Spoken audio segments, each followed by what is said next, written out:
Good afternoon, good morning, and good evening, America. It is Niko House, and you are now listening to Mika Says Sukasa. And I want to apologize. I know that I did not have a podcast for you all yesterday.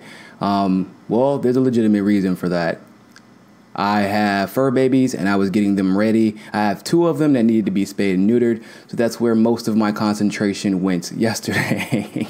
And I am in the middle of apartment hunting. So it got really crazy yesterday and even this morning. But we're going to make up for that because we're actually going to have, drum roll please. Look, I don't have a mixing board. See, I just going to have to settle for that. But anyway. 2 podcasts today. Yup, we are getting a double dose today to make up for yesterday. So no need to fear. You're going to get your full dose of Mika Says Sukasa. I want to go ahead and give a shout out to our sponsors, the Credit Surgeons.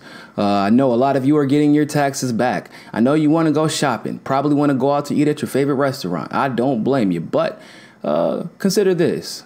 How about you stop procrastinating on something that you know you need to get taken care of and put that money towards something that will not only benefit you now, but will benefit you and your family in the future. Just go to the Credit Surgeon, thecreditsurgeons.com, or you can email them directly at creditsurgeonsfes@gmail.com.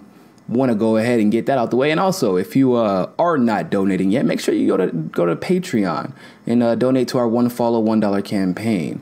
That's our way of showing the mainstream media that if they will not invest in the truth, then we will invest in those who will. You can donate to the campaign by going to www.patreon.com/Mika Says Sukasa. So thank you all so much for that and for those who already donate. So I don't know if you all heard the news. This is a pretty big deal. Yesterday was a pretty big day. Bernie Sanders met with his team to discuss his 2020 run, the possibility of his 2020 run. I just have one issue, Birdman, you couldn't give me a call, dog? You know what I'm saying? You got my number. Well, if you don't have it, I know Jane has it. Levy has it. Levy's his son, by the way. Levy has my number, and we're friends on Facebook. And both, I know you have my email. Shannon, your manager, has my email. Marcus has my phone number, his African-American coordinator. Everybody has my phone number. Jane has my phone number. Tulsi has my phone number. Y'all all got my information. I ain't getting no call. Nina, we follow each other on Twitter. What's going on, Nina? I know you got the call. You're the president of our revolution. I know you are part of the plan.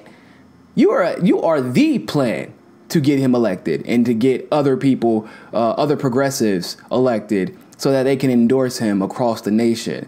And third party as well. So nobody gonna give me a call? That's all. I'm just saying. I don't take it personal, but come on, y'all.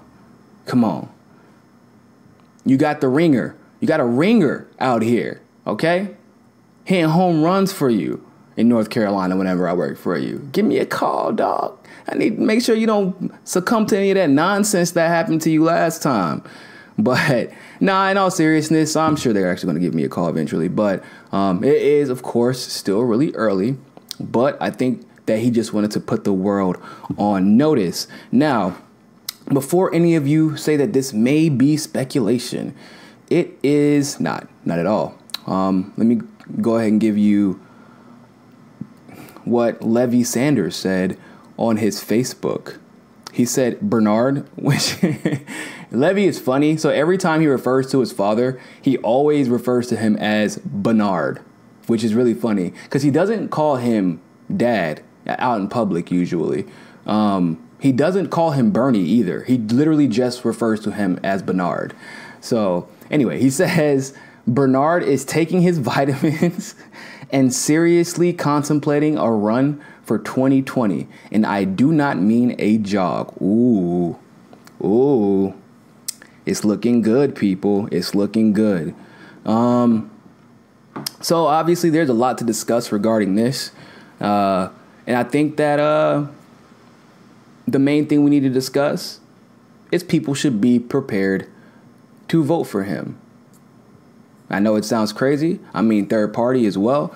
I mean, because what Bernie Sanders in office means is more than any party affiliation and, any petty rivalry you may have with a party, because Bernie doesn't really fall into a party line as much as he falls and always has fallen on the independent line, but he can't win as independent, and that's just the reality of the situation.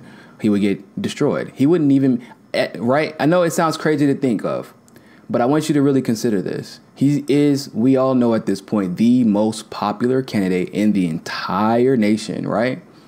He would still not make it onto the debate stage because somehow, some way, he would end up just they would say you're below 10%. Just like they said Jill Stein didn't get 5% of the votes last year, just like Gary Johnson fell just short of 5% of the votes last year in the general election, when we know for a fact the general election was indeed rigged in favor of Hillary Clinton. They took the most vulnerable votes and gave them to her. So, and there's a lot of proof of that, by the way. It happened in Milwaukee County. It happened in Wayne County, which is the Detroit, Michigan area. It happened in Pennsylvania as well. This actually was documented. Remember the recount that Jill Stein advocated for, that many people were like, "Oh no, why are you trying to help out Hillary?"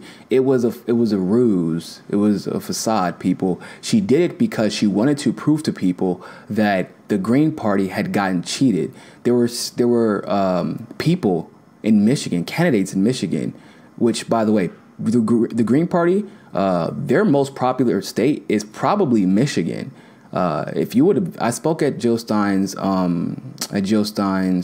rally there. I was a surrogate for her, and it was huge. It was massive. People came from not only the Detroit area, but they came from. I saw people there from Kentucky. Some people came from Illinois. I mean, it was a beautiful, beautiful rally, and there was a lot of support for both Ajamu and for Jill. And there was a lot of candidates there that were running green, and there were candidates that won that ran green. But the insane part was the Green Party had candidates that got more votes at the local level than Jill Stein did in the entire state. That is absolute insanity. So that is the fear. And the reason why is because, well, the Green Party they have an infrastructure to prop up candidates, which is a good thing, and they should continue to build that. But they don't have the infrastructure to battle where it matters, which is who takes the votes down to the election, the office to get counted. Who checks the voting machines? You get what I'm saying? Who brings the voting machines? Who decides if it's paper ballots in that city or that precinct or electronic ballots? Those are the battles that determine who wins elections. Not merely having a strong party, but having a strong party presence in areas where otherwise you don't pay attention to them until you're like, shit, we should have been paying attention to this. Now, unfortunately, a lot of parties, like the Green Party, Libertarian Party, and some like the Working Families Party, etc., they don't really have the presence in those situations. They don't have a presence in the elections commissions of a particular state or in the nation in general. You see what I'm saying? So for us to ask Bernie Sanders to start a third party would be absolutely ridiculous. He's 77 years old, people. Come on. Or 76, I think, and turning 77. That would be utterly ridiculous, in my humble opinion. I think it would also be absolutely absurd to ask him to join a party that does not have any presence in the areas of politics that involve counting votes, considering that we can say that it is a guaranteed fact that Bernie would and will get cheated, not only in the primary, but in the national election as well, and the general. We know this. But with the Democratic Party, you at least have some people on your side. You at least have some infrastructure, because if he wins as a Democrat, they will do what they can to bolster him. Now, don't get me wrong. They will fight him every step of the way when he gets in office. Do not get that misunderstood, people. They will fight him every step of the way. They will fight him on universal health care. They will fight him on free public education. They will fight him on pharmaceuticals. They will fight him on the environment. They will fight and they will fight and they will fight. And they will lose office. Because look at anyone who's challenged Bernie in the past. Their political ambitions kind of fall to the wayside almost immediately. So, but they will try to get out Trump, because Trump's popularity has been problematic for them. Whereas they thought that bolstering him would mean that the Senate Republicans and the House Republicans would lose their offices for backing him. It turned out to be the total opposite. They became all the more famous. And now they have an expectation of backing everything that Trump pushes on the floor. Now, given the fact that Bernie really has to, unfortunately, run as a Democrat in order to win, I think it needs to be discussed about why this is a little bit different than last time, and why some of your grievances against Bernie Sanders, if you supported him before, they're not unwarranted, but they may be a little misguided. So I don't know how many of you were following me during the primary election, but the day after on Facebook, I did a live stream video that morning, actually, after I was recovering, because I was not happy, obviously. I did a live stream on Facebook. I said, look, Bernie said what he said because, well, he didn't have much of a choice. I know it sounds insane to think of or believe at this very moment, but he is going to run for office again in 2020. I have no doubt in my mind about this. I was at the Democratic National Convention when he announced to suspend the rules and allow Hillary Clinton to be nominated. He was pissed. He was not happy at all whatsoever. In fact, the moment he said that, and I don't know if you all who were at the convention, they can attest to this, but the moment he said that, they panned to Hillary Clinton, of course, celebrating. And then they turned back around to pan back to Bernie. And Bernie already had his back turned. He was walking out of the convention. He was pissed. He was not happy. I have inside information, just because of people I know on the campaign, that told me that Bernie's speech, the original speech he was going to give, they didn't even allow him to give it at the convention. They wanted it to be more so a speech about unity, and yeah, they wanted him to have his, they wanted it to seem like it was his speech, but it wasn't. It was partially his speech, but they sat him in that back room for 2 hours. It was supposed to be a contested convention, and it was mildly contested. Mildly. They sat him in that back room for 2 hours and forced him to change his speech.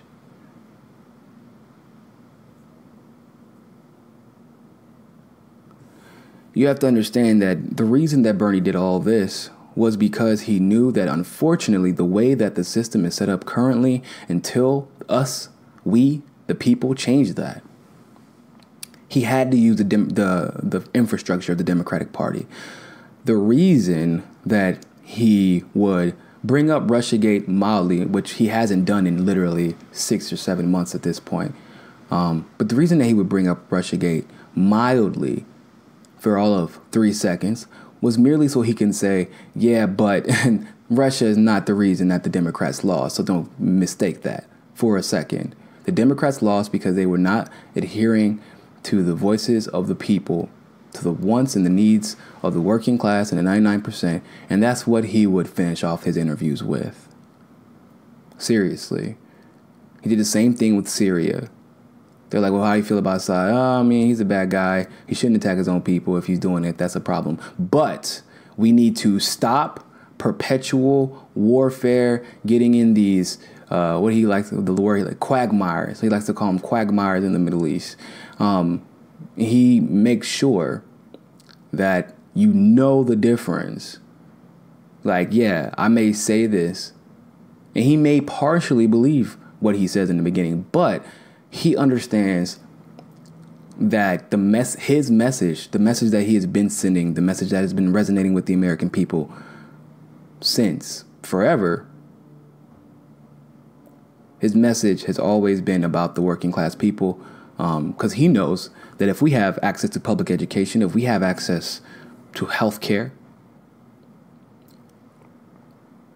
things like that, then we are more likely to be educated. We are more likely to be able to run for office. We are less likely to put up with bullshit when we have, for example, a legitimate minimum wage.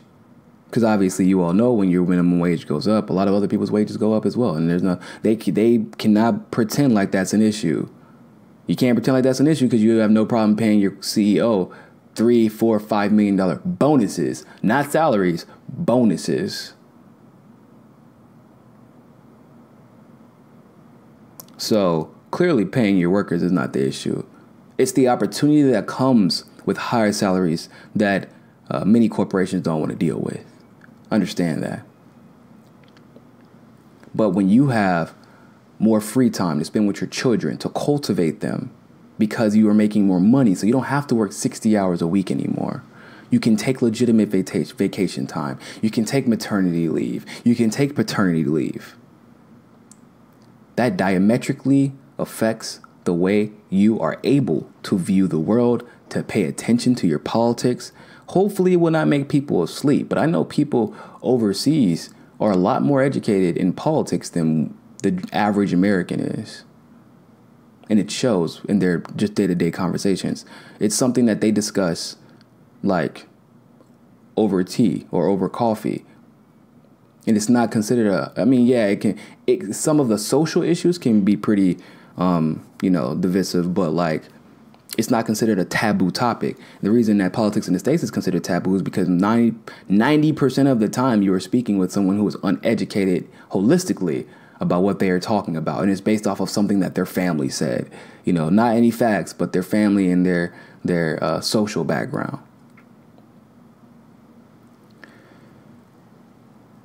So knowing, and I said this time and time again, but I'm going to say it one more time because the people in the back need to hear it.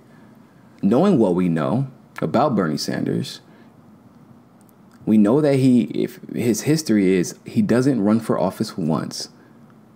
He doesn't lose once. He is a chess player. You will beat him, and he almost expects to be beat in the beginning at first. He's not an exciting guy. He is now because of everything, like the kind of build up. He's really he's like the result of this type of collective anxiety that we've had as a country, that someone of substance and influence has finally had the courage to speak about and address. But he wasn't an exciting guy by any means. He got better, though. I will say that. But he's never ran once and then quit. Never. Not one time. The most he's ever lost, I think, was in his original House race, where he lost twice. But every other time, you may beat him the first time, but you're not going to beat him a second time. You're damn sure not going to beat him a third time. That's for sure. And he is going to get the change that he demands for the people. Ask Burlington, and the fact that they have 95%, or actually I think they're at 99%. Hydroelectric renewable energy now. The legalization of equal rights for marriage. Vermont used to be an extremely conservative state, and in some ways they are conservative socially. Some ways they're still like that. But there's a lot of very educated people in Vermont as well, politically and otherwise. Very politically liberal people. Democratic socialists, if you will. And that's because of Bernie Sanders. They have been waiting for him to become president in Vermont.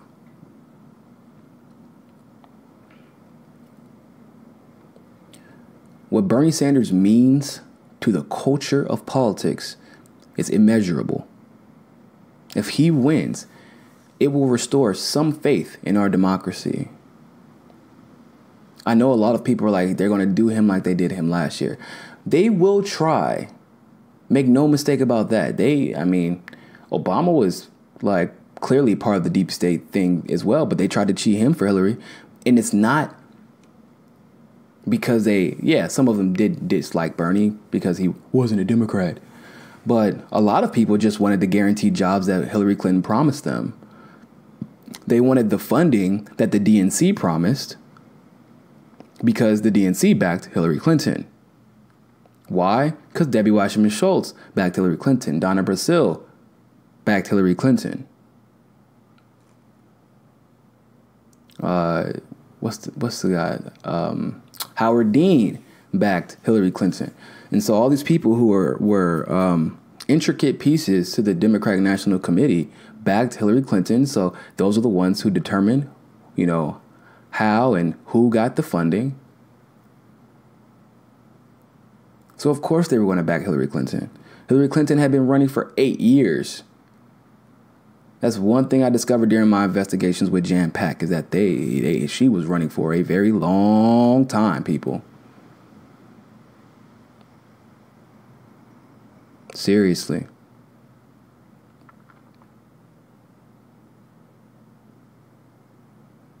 So they will try to cheat, but there will be not even close to the unanimous cheating that we saw in the Democratic primary of 2016. I mean, just look at what happened with the Democratic National Committee. It turned out, like by the end of everything said and done, 2 weeks ago? Not 2 weeks ago. About a month ago, an excellent article by Mike Sanato described the fact that there were people who had formerly been in Hillary Clinton's camp that had switched over to Bernie's camp. And they were attempting to punish them for that. They fired a couple of people for that. The Rules and Bylaws Committee doesn't have any burners as well. And I'm aware of that. But what rules are you going to change to affect Bernie? Now, you done threw every curveball you possibly could at the man at this point. Limiting debate. Okay, yeah, that may have worked the last time, but if you're going to saturate your Democratic primary with the Kamala Harrises of the world, the Elizabeth Warrens, Kirsten Gillibrand,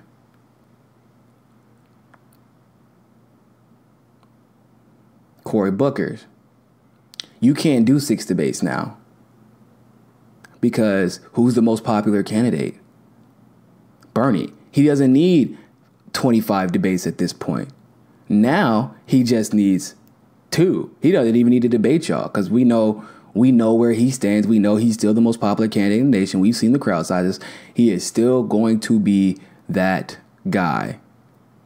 So now if you oversaturate the debate stage, you have to have more debates. And the more people hear about Bernie Sanders, the more they love him. This is a fact. He had one of the highest turnover rates in history as far as people would hear about him. They would Google him and it was instant. They fell in love with him.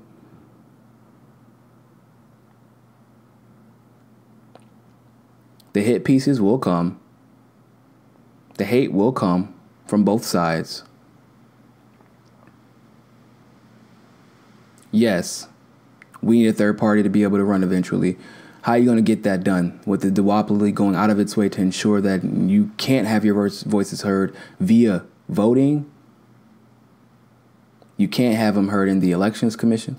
Like, we need to fundamentally change our voting systems to make it more accessible to third parties. Bernie Sanders wants that. He is a strong advocate for ranked choice voting. He talked about that several times.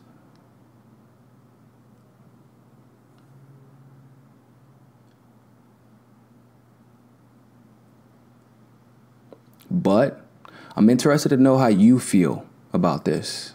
Make sure you leave your thoughts in your comments below. It's going to be it for this episode of Mikasa Sukasa. Once again, I want to thank our affiliates, the Credit Surgeons. You can go to schedule an appointment at their website, thecreditsurgeons.com. And I want to thank you all so much for listening. Always remember, people, find your balance. Peace.